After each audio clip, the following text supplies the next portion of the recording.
Welcome to the Intimate Marriage Podcast, where I teach educated, successful couples how to have incredible, passionate relationships so that you can stop compromising and start feeling fully alive in your relationship. I'm Alexandra Stockwell, aka the Intimacy Doctor. I'm a physician, a relationship and intimacy coach, and I'm an intimate marriage expert. My husband and I have been married for 26 years. We have 4 children and full professional lives, and we've created an amazing marriage. I've shown hundreds of couples how to do so as well.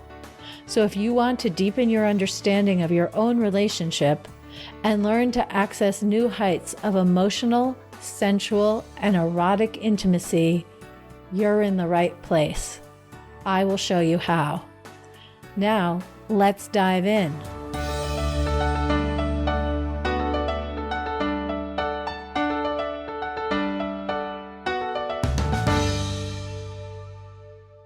I really appreciate every single one of you who's left a rating and a review.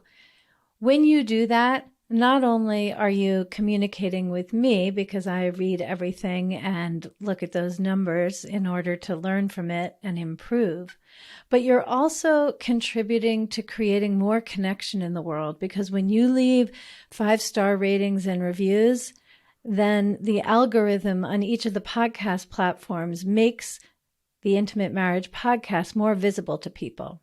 So if you're a regular listener, or this is your first time and you're inspired by what you're about to hear, please take a moment, leave a 5-star rating and review, and contribute to getting this content out to more human beings so that they can enhance their relationships. And in this way, the world becomes a more ensouled, humane, passionate place. I'd like to say a very specific thank you to Chris Garrett for your review. It was when you heard the episode Uncompromising Intimacy. In fact, I will link to that episode in the show notes because it's such an important one. We all are told to compromise over and over. That's the key to a happy marriage, and that is completely wrong. So if you want to learn more about uncompromising intimacy and what I have to say about it, you'll find the link to that episode in the show notes. And in the meanwhile, let's hear what Chris had to say about that episode. I really enjoy the Intimate Marriage Podcast, especially this episode, the one on uncompromising intimacy. It's very interesting and informative. I love that Alexandra's tone is calming and nurturing. This topic made me think of ways to open up in areas when compromising in my own relationship. I'm so glad what you heard inspired you, Chris, and I hope that all of you listening, if you haven't heard that episode, by all means, have a listen and open up to more juiciness and passion in your own relationship. Now, for this episode, it's actually the recording of another podcast episode. Ruan Willow interviewed me, and we had such an amazing conversation that I wanted to share it with you. She's an amazing woman. She has a silky smooth voice, which makes sense because professionally she records books. You know, I don't know if they're on Audible or where they are, but she does voiceovers and shares, creates audiobooks. She is an erotica author, a romance novelist as well, and really comfortable in talking about any element of sex and sexuality. She's really devoted to women's empowerment when it comes to pleasure and erotic expression. So she asked me some questions, and we met in conversation in places that has never happened before when someone has interviewed me. And it just is so deep and precise and excellent that I wanted to share it with you on the Intimate Marriage Podcast. Yes, we talk about uncompromising intimacy. We talk about so many different myths when it comes to libido mismatch. We also talk about clitoral mapping and how to have more sensation, more pleasure with any kind of sensual sexual experience. It really is a very juicy, straightforward, and sophisticated conversation. And I'm really excited to share it with you. As I've said, I was interviewed on Ruan Willow's podcast. And so you'll hear in just a moment as she introduces me, and then the conversation begins. So get ready. Here we go. She's known as the intimacy doctor. Her name is Alexandra Stockwell, MD, and she is an intimate marriage expert. And she teaches couples intimacy and sensual passion. I love that. She's an intimacy coach, creating the deliciousness and joy of growth-oriented, passionate relationships. Welcome. I'm so excited to chat with you.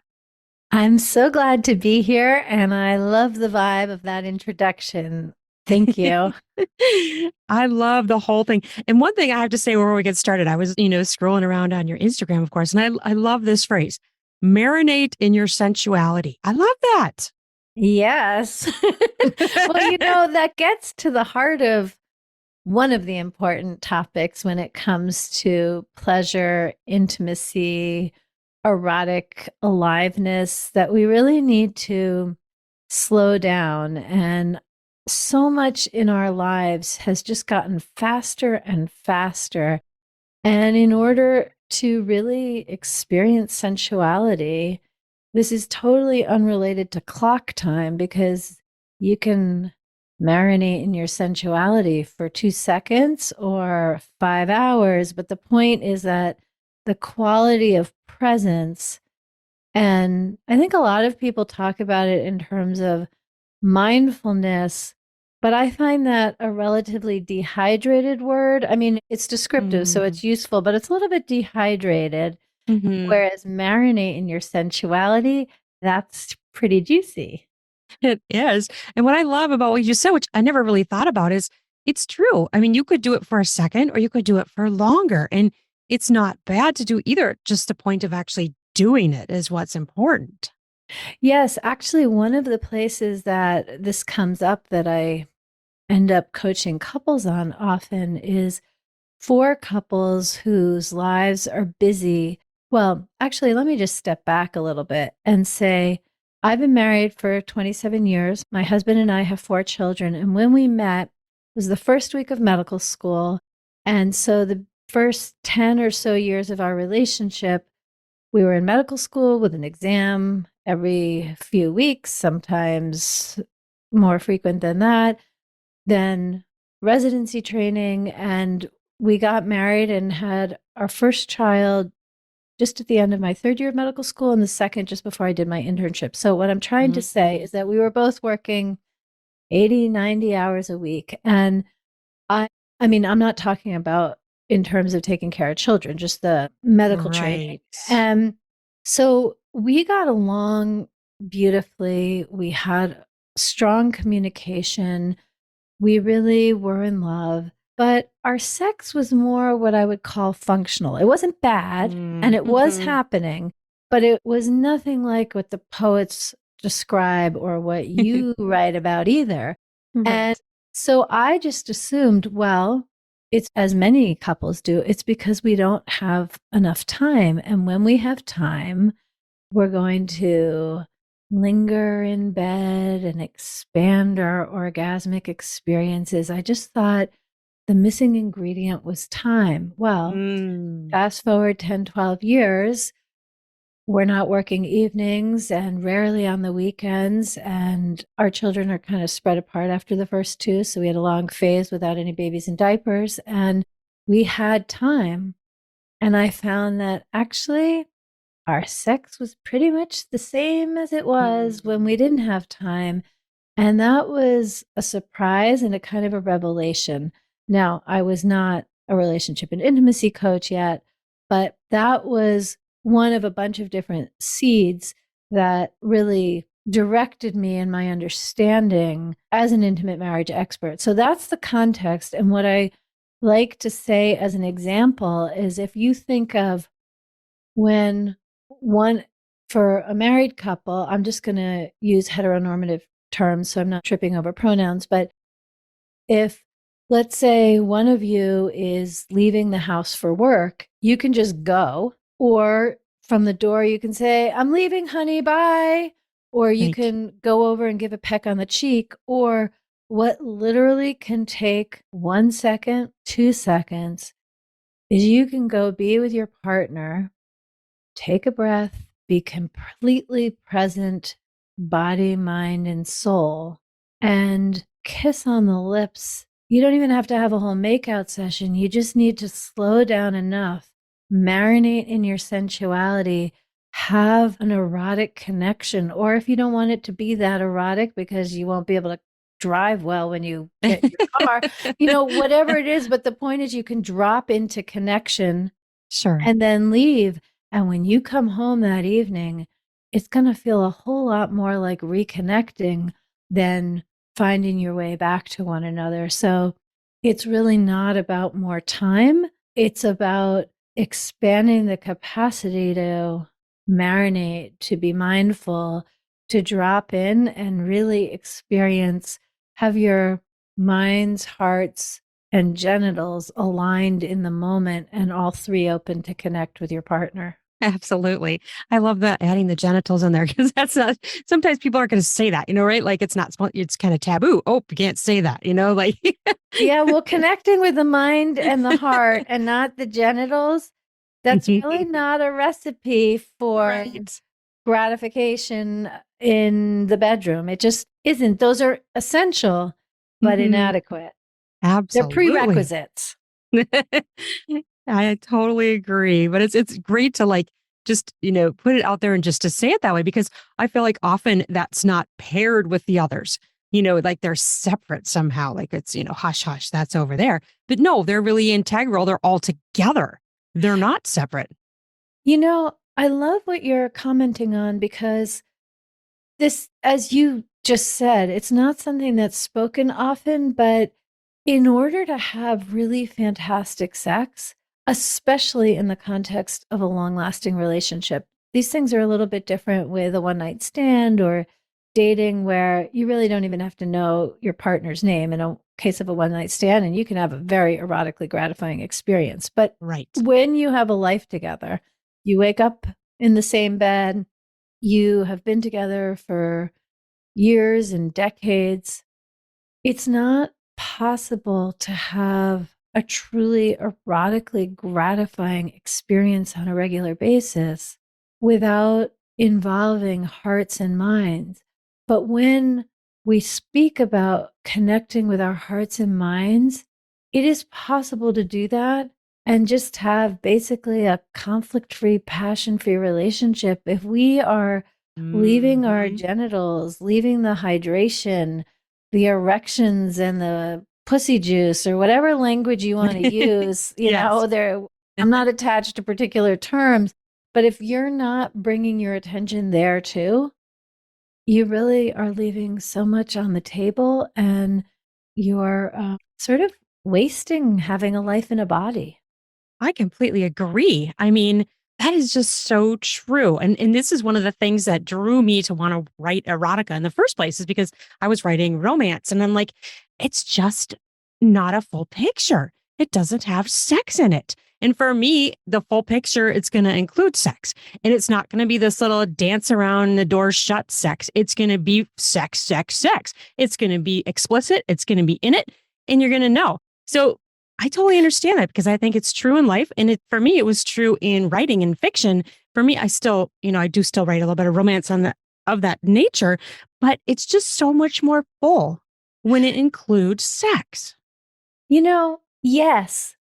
And when it comes not to all porn, but to most porn, it's just the sex, and it would really benefit from a little bit more of the romance, like you're talking about. And Yes. fundamentally, we could talk in terms of societal conditioning or, whatever the context is. There's so much shame and taboo that results in compartmentalization. And Yeah. compartmentalization is a passion killer.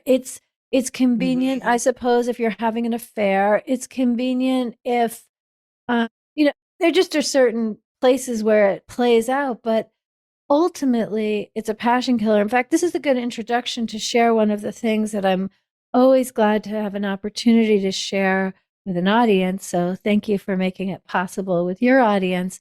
Oh, And yes. that is my, the name of my book is Uncompromising Intimacy. And I really believe deeply that uncompromising intimacy is the key to ongoing passion that just gets better with time with the same partner. And I came upon this, well, in a few different ways, but I'll just start by saying that throughout the Western world, possibly the whole world, but certainly the Western world, far and away the most frequently given relationship advice is that you need to learn to compromise. If you want a happy marriage, you have to be good at compromise. If you want to enjoy your relationship, compromise is the name of the game. And that is completely wrong. It is just total BS because when you compromise, you essentially withhold parts of yourself, your desires, your internal experience, even challenges and thoughts and feelings. You withhold that so that your partner is more comfortable.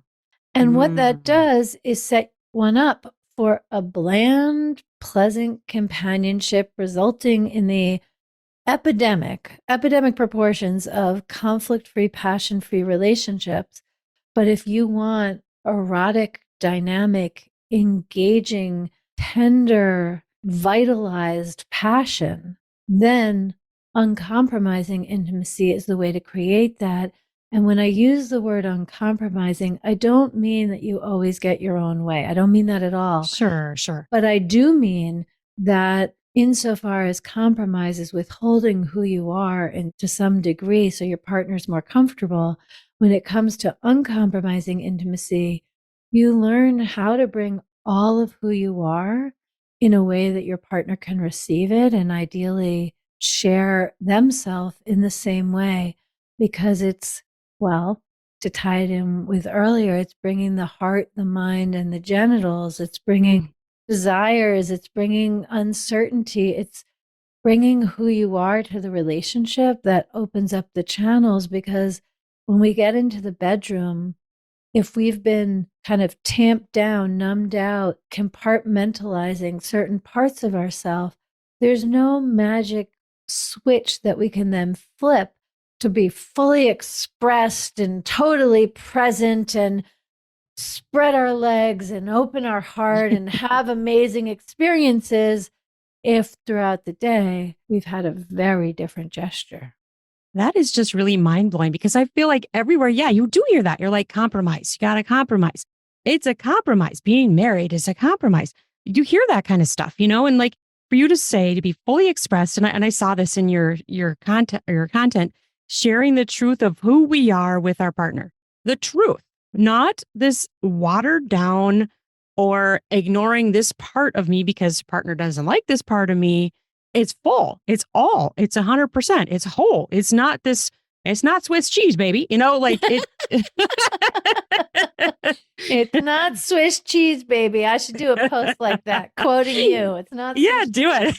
I don't know. It just popped in my head. Like it's so true though.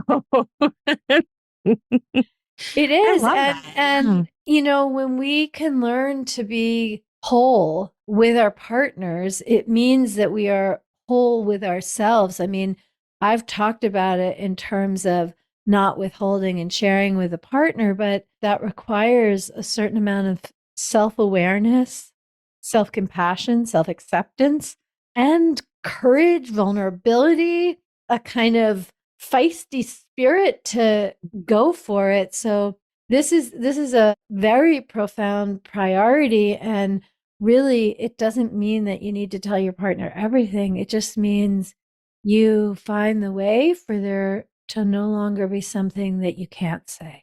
Right. Right.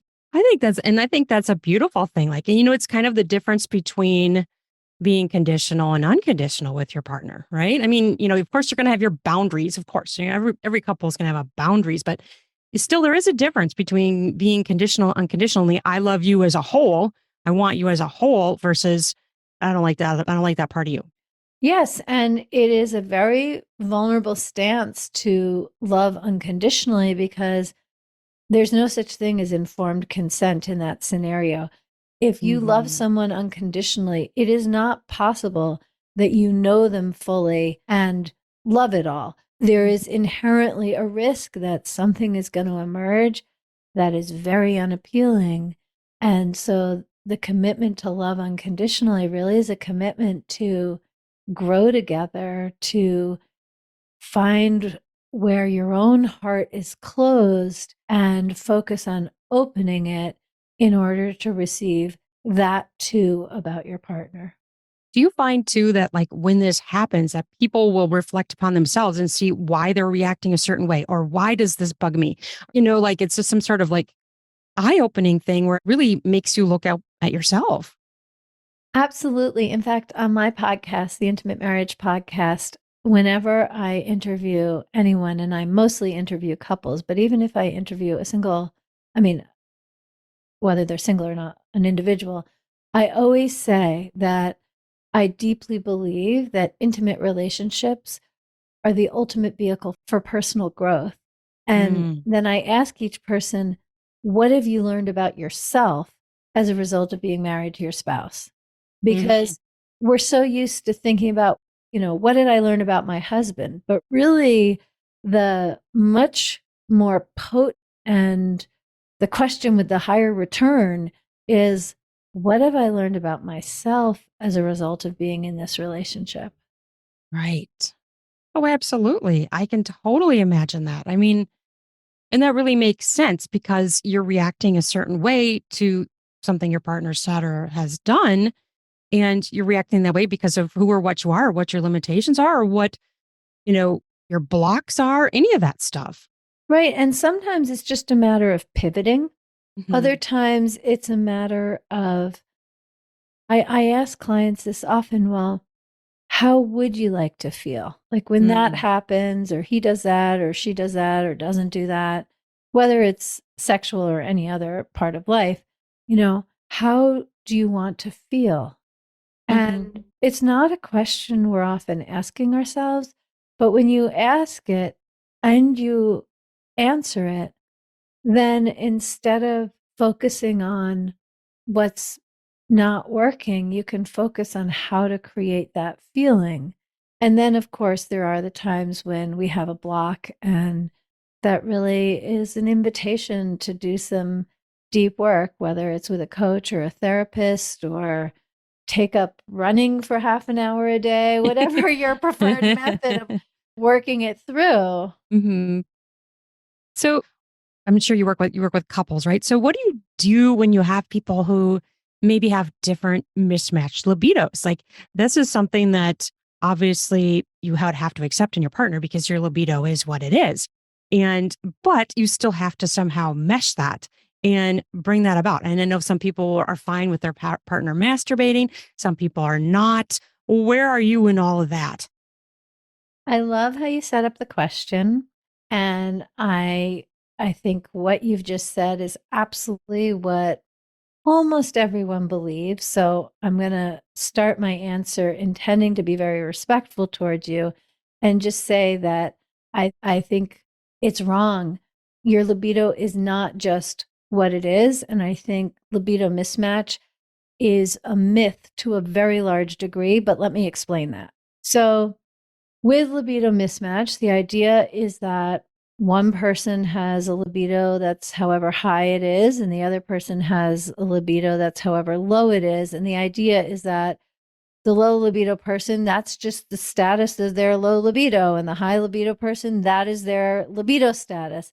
That is just not true when you are more holistic about the whole thing, because Mm, like there are a few different things to say. One is that if someone has low libido, the first thing that I presume, it's not 100% true, but it's mostly true, that if someone has low libido, they are not having the kind of sex that they want to be having. And sure, they may sure. have never had it So they may just conclude they have low libido. But I know that if they got to know their body better and their partner learned how to talk to their body without necessarily going through verbal communication, or maybe also, but the point is that if the individual and their partner learn to play their body like a musical instrument, become a Sure. virtuoso in that person's body, then low libido becomes a thing of the past. I'll say a few more Mm. things about this. One is that there are many, and I'm going to go with very stereotypical gender things just for the fun of it right now. And that is Okay. that, like, if a man has low libido, he has a hard time getting an erection. Well, chances are, if he's having an affair, it's a lot easier to get an erection with a mistress. That Uh, means low libido is not fundamentally the problem. Maybe right. it's that he feels judged or performance anxiety. I mean, there are all kinds of different Yeah. things at play other Sure. than the objective determination of low libido. Similarly, with a woman, I don't know if you've come across this personally or otherwise, but there are so many women who have low libido. That can even be part of the Yes. context for their getting divorced. Yes. And you give it a few months, and this isn't true for all women who get divorced, but it is true for enough women who get divorced that suddenly they're having a kind of a sex with an erotic deliciousness and like there's chemistry. And it's like, low libido? What are you It's talking not about? libido. Right. Right. That's not really what it is. Right. So I really familiar with the concept of low libido mismatch. It's such a common concept, but I just think it's built on entirely false premises. Now, I've just given a whole bunch of illustrations, but if we're talking about a couple that is married and wants to stay married, and there's no mistress contributing to the erection, and there's Mm. no divorce coming contributing to igniting the libido. Like, this is a committed couple that experiences the symptoms typically described as libido mismatch. Then I think the most important thing is to learn about the difference between spontaneous desire and responsive desire. So I will answer your Mm. question about masturbation and so forth, but I just think these are the things to say before even getting to that.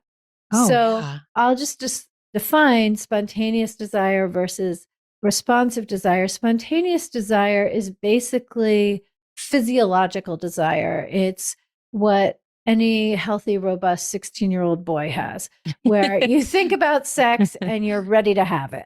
Right. And Uh-huh. that can happen with either gender and is typically much more common early in a relationship. Mm. Then there is responsive desire, where a person's desire is in response to what is happening in the environment. And I mean the emotional environment and the physical environment. I mean, each person is going to have their own flavors of what they respond to. But if you aren't aware of the distinction between spontaneous desire and responsive desire, and a woman with 3 kids, full time work, a house to take care of, and she says to her spouse, I can't have sex unless the bedroom is cleaned up and the dishes are done. Like, that just sounds ridiculous. Like, that must be a fake answer, or just an Right. avoidant answer. Okay, so in the old days you had a headache, in modern times I need the kitchen cleaned up before I can have sex. Well, no, actually, with responsive desire, she may need clean sheets or candles and music, or that you've had a lovely casual conversation and been attentive beforehand. Or it's really not gender specific. I have a couple that I'm currently coaching, and if they have a disagreement or snippy words or a fight, like whether it's a intense or mild, she's ready to have sex. And he just isn't, Yeah. Yeah. unless they're really getting along. So basically, for a couple that identifies as having libido mismatch, the thing to do for both people is to identify what are the things that the person with responsive desire responds to? If you're the low libido partner, make a list. Yeah. What makes sex more inviting? Are you someone who really enjoys having sex on vacation, but not when you're at home? Well, then you're too stressed. And what can you take off your plate? Maybe you Sure. want to meditate, or maybe turns out that in terms of responsive desire, you really want lots of foreplay. You want to read erotica. You want to listen to erotica. Okay, well, build that in. Don't Yes. just expect to be hit by the sexual chemistry lightning, even if the other partner can do that. And actually, the vast majority of individuals have a combination of spontaneous desire and responsive desire, but each person is likely to have a majority of one and less of the other. So, for anyone with libido mismatch, maybe for today or yesterday, I'll say the question is masturbating hurting the sexual relationship that's shared or adding to it? And, all of that is very important to handle people's feelings, or not handle, but to honor people's feelings. But I really think in the case of libido mismatch, the much more important conversation to have is the one that we're talking about right now. Yeah. And that really points to another thing I saw in your content was that everything that isn't sex functions as foreplay. Yes. That As is we were talking. true. Right. Because really, every interaction, it either brings you closer together a little bit or a lot, or it brings you further apart a little bit or a lot. So, another way to think about this, if you're in a long term relationship, is that literally, if you're not having sex, everything else functions as foreplay. So, make Mhm. it work for Yeah.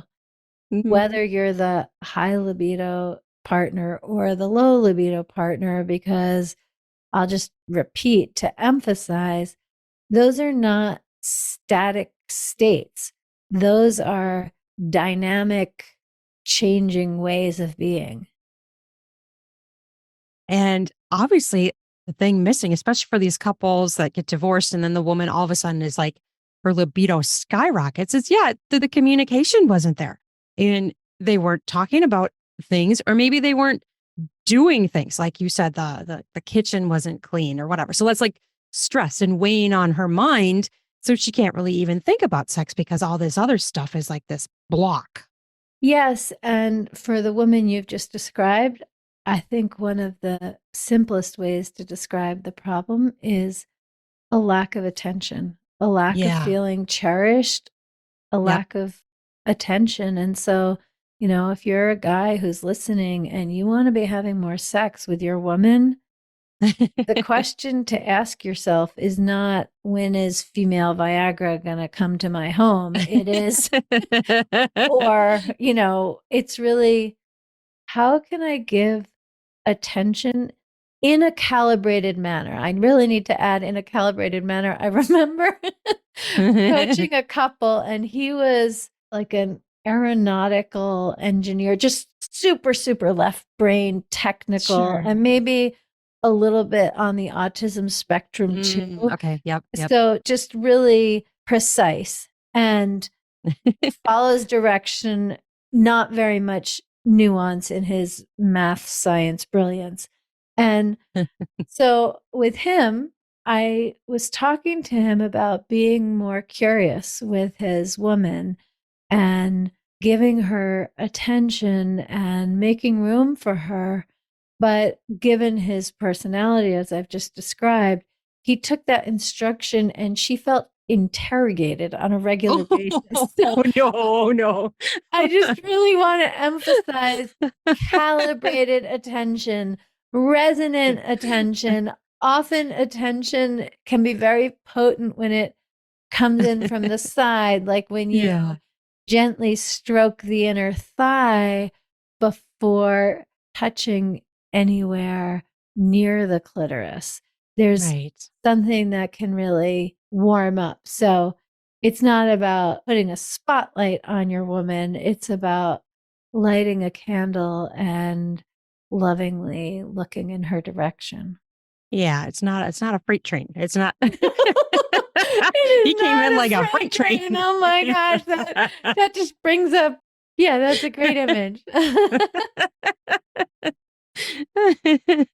Oh gosh. And then that also points to what you said earlier too, with like the slowing down. Like you need to slow down and be present rather than okay. It's not check boxes, right? It's not check boxes. In a way it is, but really it's not. You still need to like be paying attention to them and modifying as you go. It's not a strict checklist. Yeah, it's really not. And in fact, when talking about calibrated attention, when talking about really everything we've talked about, it's about paying attention to your own internal experience as well as your partner's. So it's not just, I want sex. Okay, let me put attention on my partner. No, it's also, Right. I want sex. Am I stressed and wanting stress relief? Am I angry and I just want to channel it into sex? Am I kind of feeling empty and I want to fill up with the richness of a sexual experience? Like, what are you actually experiencing inside you? Because I really think both men and women in any kind of partnership, it's hard for people to picture in advance how juicy it is to presence what's happening inside you, Yeah. maybe with words, but mostly with your vibe, that or both. I won't say one or the other, but I think people don't realize how sexy it is to know how you feel and take responsibility for it. So, for example, I do not mean that a woman who's been kind of pushing forward, getting stuff done, making sure everybody has what they need, planning and taking care of things and getting everyone to the dentist. No, but or maybe she's doing that and then I say, okay, well, notice how you're feeling. Well, I'm feeling really irritated because my husband never helps me. That's not what I'm Right. talking about in terms of paying attention to your feelings. I'm talking Mm. about feeling unimportant and realizing that's a familiar feeling, that when you're stressed, that is your go-to emotion. And so really, yes, your spouse could give you more attention, but there's something inside you that needs to be pivoted. And when you take responsibility, when you do that exploration and you share it, that actually is a pretty efficient way to dial up libido, even though it doesn't sound like it. It is. Right. Well, it makes sense. I mean, it's being heard too. Like, if you are feel like you're doing everything and you're not saying anything, yeah, that is not going to help with any kind of foreplay situation, bringing you to want to do that with the person. And so you're tripping on something there. Yeah, actually, I have a program. There's an independent study version and then a version where I do live coaching as well, but it's called the Aligned and Hot Marriage Program. Oh, I And saw that. Yeah, that's a great name. I love thank you that. so much. Thank you. It, Yes. Who doesn't want more alignment and especially more heat? I And, love the but the hot in thing, there. yes, yes, exactly. And the thing is that I have a lot of testimonials from people that say some version of, I'm thinking of one in particular who said that the program doesn't focus on sex hardly at all, but the result of it is that I crave my husband more. The Ah. result of it is that we feel so much closer and connected that we're having a lot more sex than ever before. But the program doesn't include sex positions or, Mm-mm, mm-mm. it really is a very systematic, easily implemented, fun way to cultivate emotional intimacy, which there's so much more to cultivate no matter how close someone feels with their partner. there's so much depth of connection available. And the majority of times when that is present, it just like functions as a lubricant and just slides right over into sensual and erotic intimacy as well. That sounds amazing. I mean, that just it's a great thing if people can like, yeah, I think, it's also kind of putting it on where people are thinking about how many times you should have sex a week. You're thinking about performance rather than, connecting and being present with each other. There's a huge difference between those two scenarios. It really is. And the best is both. Indeed. So is your program something that takes a while for people to go through, or is it self-study, or is it like actual like watching you speak, or how does it work? Oh, thank you for asking that. So there are 8 modules, so can be done in 8 weeks. But in the independent study version, you have lifetime access. So you can, Mm. usually there's one module or another that people want to marinate in, shall we say. And and each module consists of a fairly short, like 12 to 15-minute video, which is instructional, where I'm sharing a concept and clarifying principles. And then there's another video where I tell the story of a couple that use the tools that I've just taught to illustrate how it worked in their relationship in terms of what they were challenged with and how they used it, and then what happened. And then a really simple workbook on how to practice the skill with your partner. And I'm really a big fan of using tools in benign situations so that Mm, when there's something intense, you already trust the tools, you're familiar with them, mm. and the only Sure. focus really is in that content. So, literally, just going through these modules, there's a couple that actually I interviewed her for my podcast. It will drop in June. She and her Mm. husband bought the program, and they have young children. And so they basically do date nights at home, and they made it their Friday night date night over the course of 2 months to do a module a week. And it totally transformed their already wonderful relationship. Wow, that's awesome. Yes, it's fun. And like, the only time that I've had response other than people just feeling so grateful, so inspired, and I hear from couples who've been through the program years ago and they still use the tools on a regular basis. They don't think of them as tools, they're just their Mm. normal way of interacting now. But the only time I don't hear that is I did have a few people uh, win the program as part of a giveaway, and they just watched every single video the way that you would binge a Netflix show. And for that, Oh, you come out at the other end with a lot of education, but really what works the magic, what makes right. you crave one another, creates the emotional intimacy, and makes you both hot is actually implementing the learning. The Mm. videos have no purpose particularly other than to inspire you to do it with one another. Yeah, they kind of just did it half-ass. Yeah, exactly. And then their results were accordingly. Yeah, exactly. Yeah, you can't not apply it. Like it's meant to be obviously interactive. So if you're not stepping into it, you're doing it half-ass and you're not going to get it. Right. And because that implementing it is so important, the exercises really, they're fun, they're interesting, they're not heavy. I really love feedback when people are like, this was so much better than therapy. Oh, nice. That is a good comment. Yes. Because it is in a sense therapy, but it's different, right? It's not. Well, the main reason is that, and there always are exceptions to this, but by and large, couples in therapy have the experience of talking through the problems. And Yeah. in my private coaching, and certainly in the Aligned and Hot Marriage program, it's really about being solution oriented.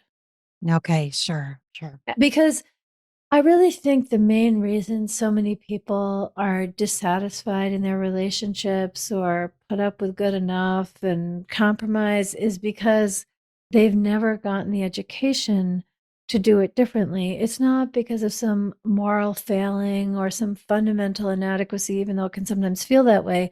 It's Mhm. really due to a lack of education because we don't have role models, how to really have a thriving, happy, erotically gratifying relationship.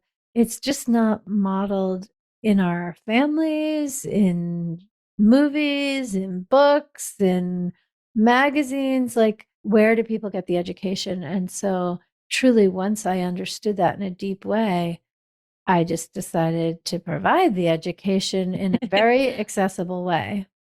That's awesome too. Yeah, it's not taught to us. It's not a part of our sex ed. I mean, you know, our sex ed pretty much sucks in this country, but Right. you It has know, nothing to do with pleasure, let alone communication. right, right. Except Or if they maybe a talk little about bit with communication, it's oh, sorry. consent. No, Yes, sorry. that's what I was just going to say.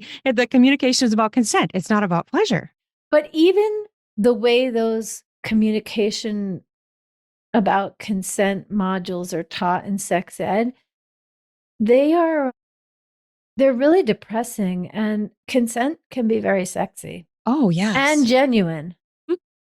Right. And they're coming out at it from the angle of, you can't go too far. You can't rape somebody. You know what I mean? Like it's coming from that rather than let's let's get consent for making this awesome relationship. Right, because really we can all assume that nobody wants to be raped unless they're in some kind of a kinky scene and that's set out at Right. the beginning. But still then it's not really rape. But um Right.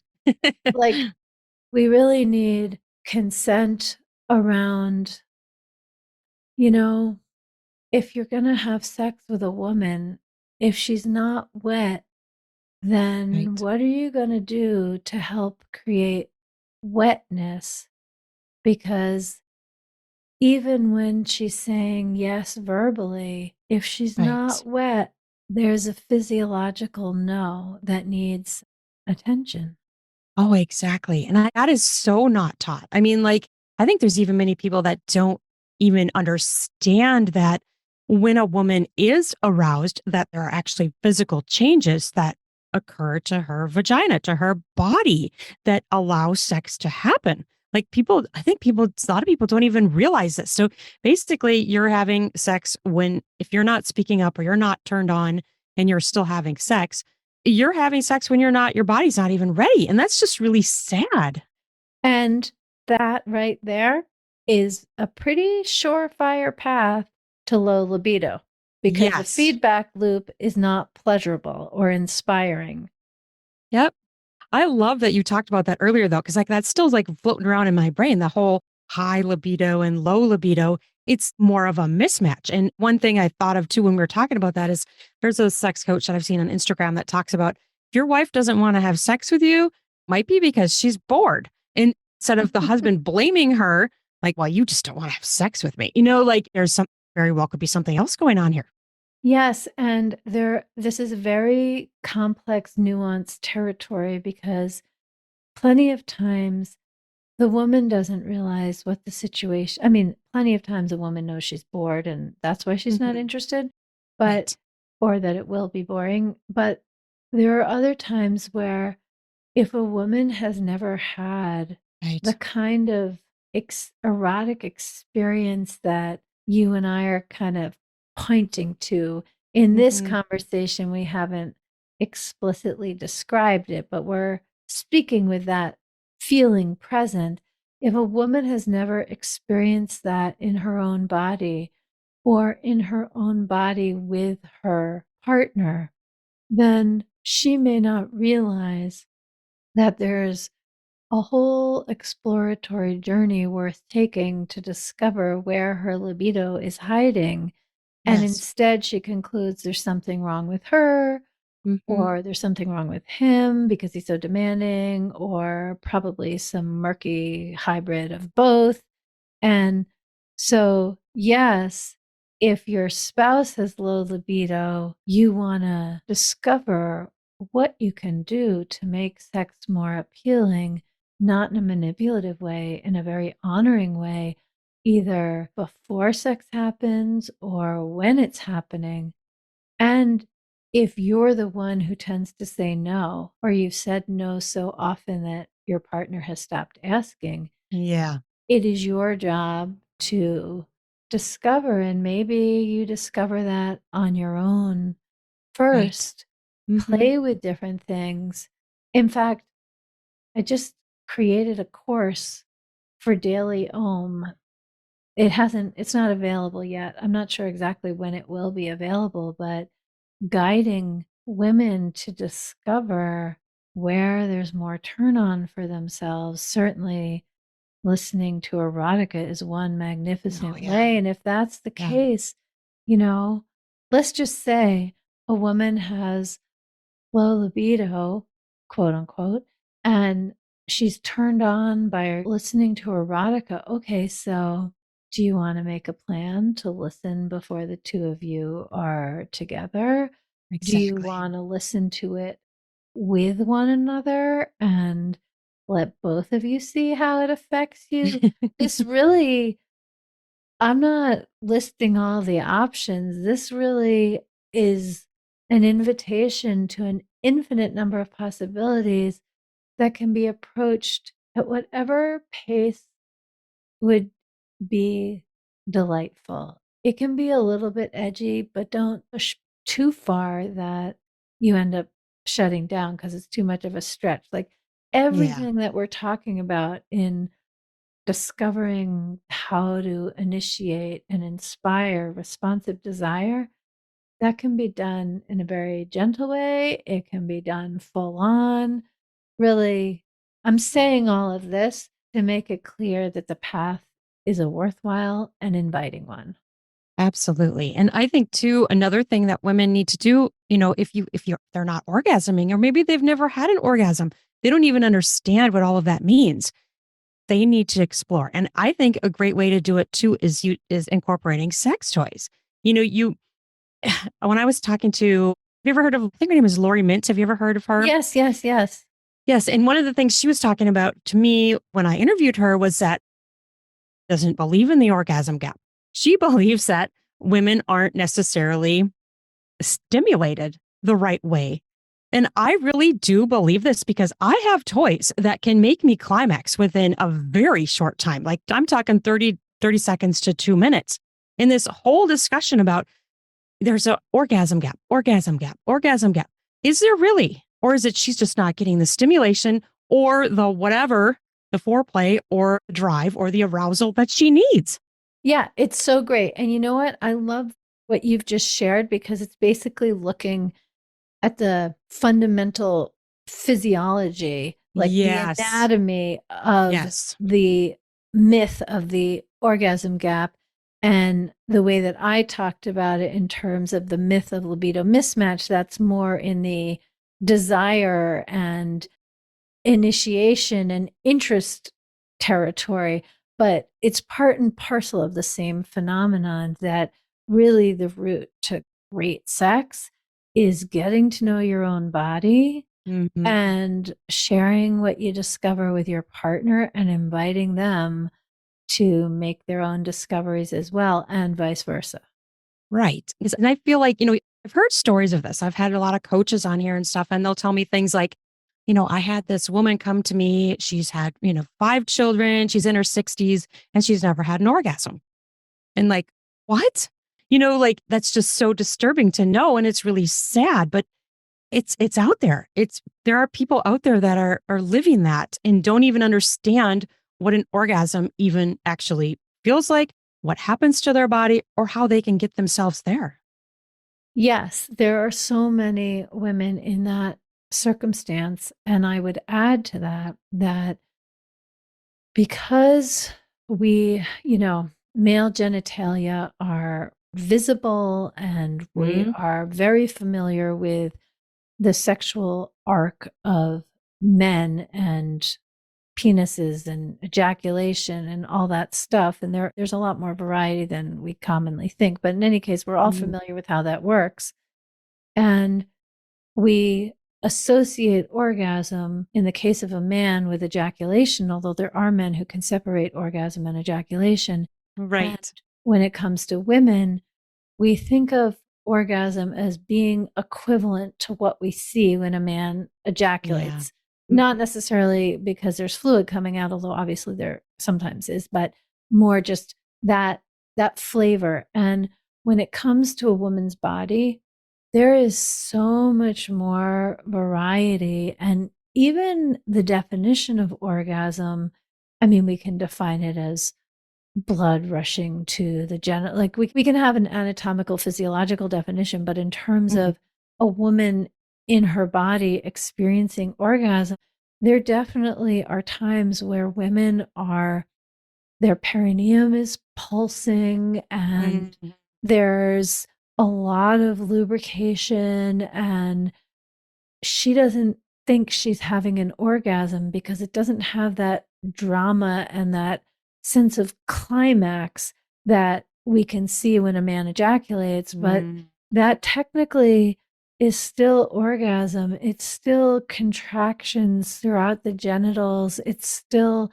aroused clitoris. It's still really yummy feelings without Mhm. the kind of binary peaking phenomenon that we associate with male orgasm. So that there's another element, just because when I do provide education for couples, I know that there are women and men who, when they realize what they can look for, it turns out, oh, it she wants more pleasure, she wants more intensity, but she's actually been having orgasms without realizing it. That's another Right. thing that Sure. happens.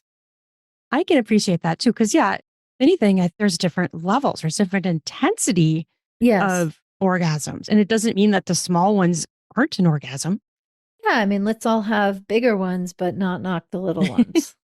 Right. And I was talking to a coach recently and I totally disagreed with her, but I didn't argue on the show or whatever. But she was talking about how she said, if your uterus or your pussy, vagina, I guess if vagina would be the right word, right? Does not contract at least 7 times, you haven't had an orgasm. And I was like, what? Like, what's this like number thing? Like, what? You know, I obviously don't know who that is, and it doesn't matter to me, but the only context in which that is a useful way to think about it is if you're a sex researcher and you've got some kind of a Yeah. probe in the vagina and you need to see some kind of metric in order to draw conclusions. But in terms of Right. the embodied experience of a woman having sex, at the point at which you're counting, you are summarily diminishing your pleasure because True. you are activating parts of your brain which are not the parts that relax and expand during orgasm at the point at That's which you're true. counting. You're pulling yourself out of your own orgasm by counting, right? Right. So that really is sort of like going left and going right at the same time, which means frustration. Yes. Oh, it's so interesting. Yeah, I hadn't thought of it that way, but that's true. I just was like, how can you like quantify it like that? Like, and also, how do you know? Do you think we can feel every single contraction, or are there some that are so minor that they don't even like kind of register for us? Is that a thing? Okay, this is actually a very sophisticated question because, if somebody touches our face, let's just say, we know if we're being touched or we're not being touched.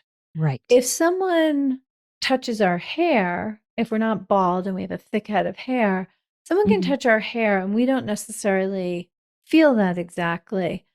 Anyway, I'm using these two images to kind of set the stage, because when it comes to genitals, particularly female genitals, there is a whole lot more sensitivity and Hmm. differentiation that is available. There are various practices that involve stroking the clitoris or different kinds of things. And it's really incredible. I had this experience myself of, because I was so sexually lubricated, I didn't actually know for sure if I was being touched or not. And Mm. I learned to be able to guide my husband to adjust how he touches me by a micromillimeter, and then I Wow. have a totally different sensation.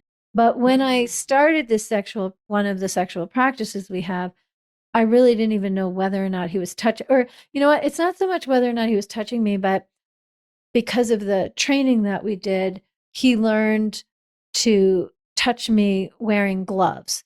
And Okay. then I was like, we're married. This is ridiculous. But I couldn't actually tell whether or not he was wearing gloves or he wasn't. And he Uh, was touching me because his touch was so sensitive for this particular sexual practice. So, what I'm trying to say is that just like cultivating mindfulness in any other arena, I think the capacity to consciously perceive how many contractions and where they measure on the Richter scale, that is a skill that can be developed. But the mm, vast majority of women, we have a lot of unconsciousness in our genitals still, no matter how yeah. often we've had sex in our lifetime and no matter what kind of sex we've had. Yeah. I can add to something to that too, because I got a sex toy called the Zoomio. I don't know if you've heard of the Zoomio. It's I've shaped heard kind of of it. Yes. it's kind of like a pen, right? And so all these different toys you can put around your entire clitoris and you're just feeling these things. But this is so pinpointed, right? It's a very fine tip on this toy. And they have I think four different models. But it actually taught me in using this toy that there are different parts on my external, the clitoris, the glands, or whatever you call it, on the outside that feel different. And there are different parts that are more intense. And I would have never known this unless I used this little fine, what do I call it, fine tipped toy where it's got this tip. I would have never known that That's unless I did amazing. this. Yes, there's actually a very fun activity called clitoral mapping. And you can Mm, essentially visually break your clitoris up like a clock face into 12 quadrants. yes. And you'll see that 12 to 1 has one kind of flavor, 1 to 2, 2 to 3.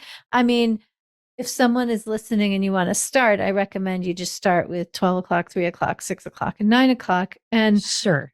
in every woman is a little bit different. So I wouldn't generalize, but often in one of those, there's like a more fiery kind of erotic feeling. And another one of those clock times, let's say, there's like more of a deeper, earthy erotic sensation. And maybe that's when you're more likely to have tears escape your eyes. And it's like, yes, it's a little bit, I'm laughing. I haven't thought of it this way before, but I am now. Like, if you think of reflexology, where there's Yeah, like, yeah.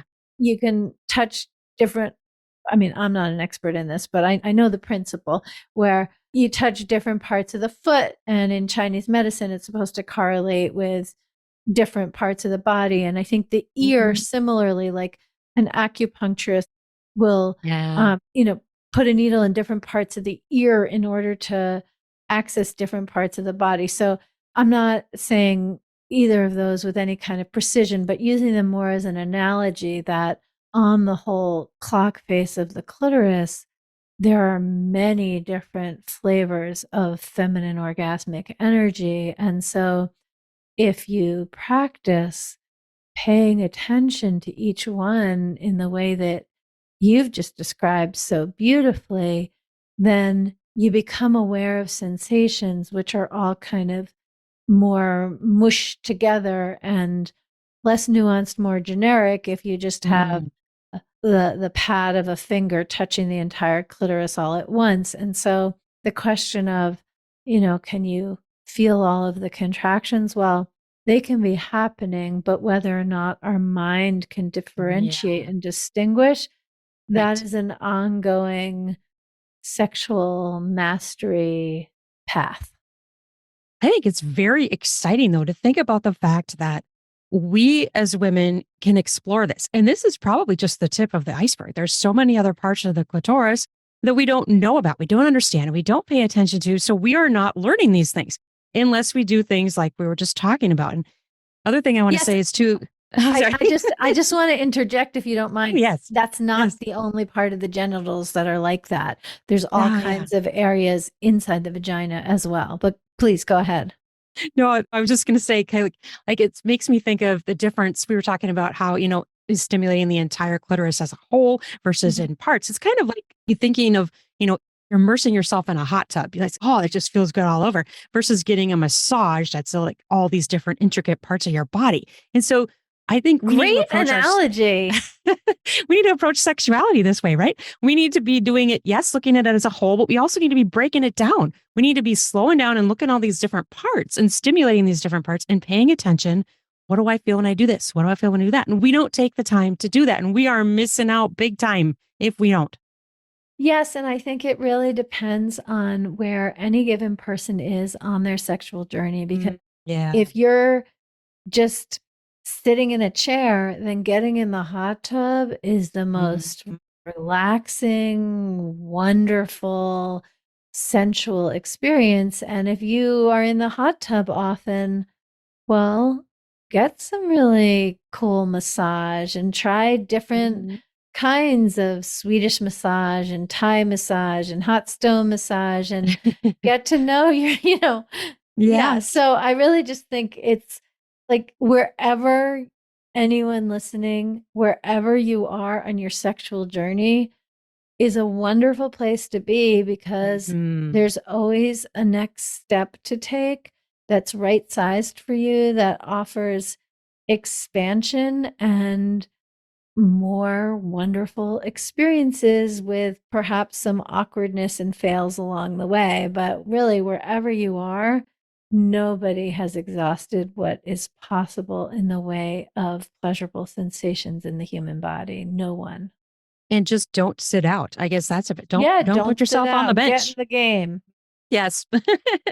Don't tie yourself to that bench because and there's no shame in being anywhere on that spectrum. You know what I mean? Like I think there's no shame in it at all, but I think it's just it's a tragedy to not participate, to not go on that journey, to not start, to just sit back and say, "Oh, that's not for me," or "I can't do that. My body can't do that," or just to think that you know everything.